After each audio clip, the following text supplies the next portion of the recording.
distillerie d'Hautefeuille, dans la Somme, en Picardie, à Beaucourt-en-Santerre précisément.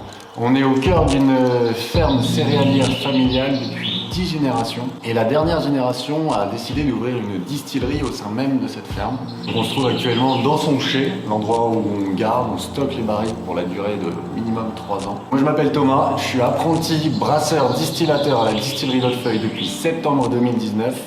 Et je vais vous expliquer en quoi consiste un peu ma journée. Tout commence avec ce céréal. Une fois malté, on récupère le céréal pour commencer la production de mou et de whisky par la suite. La première étape, ça consiste à casser le céréal. C'est très important parce qu'il faut récupérer le sucre qui est à l'intérieur. Pour ce faire, on va utiliser cette machine. C'est tout simplement un gros entonnoir avec 2 rouleaux dentés qui vont justement broyer le céréal à une moulure très précise. Une fois le grain concassé, il va partir directement par ce long tuyau dans la cuve d'empâtage où on va le mélanger avec de l'eau à une température bien précise pour une durée prédéterminée. Pour ce faire, on va utiliser cette cuve, une cuve d'empâtage. Elle permet de pouvoir brasser de manière homogène et constante la totalité des matières premières qu'on va utiliser, c'est-à-dire les céréales maltées et de l'eau.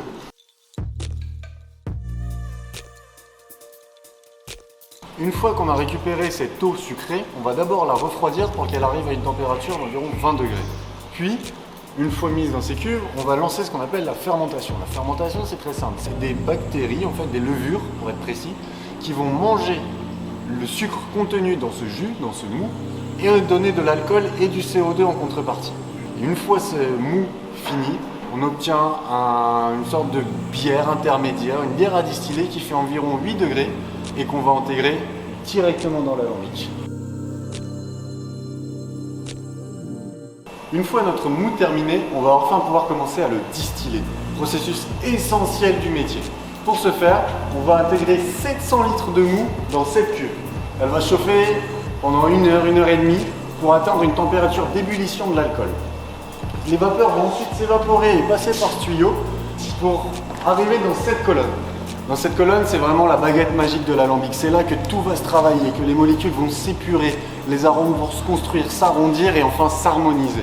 Une fois cette molécule d'alcool suffisamment pure et suffisamment riche, elle va sortir par le haut de la colonne et arriver dans cette grosse piscine juste au-dessus de moi.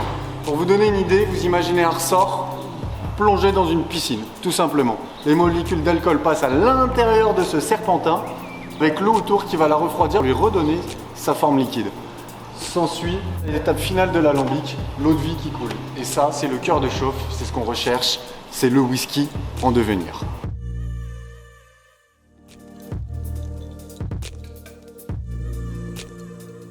Ça y est, notre orge a enfin été maltée, brassée et distillée.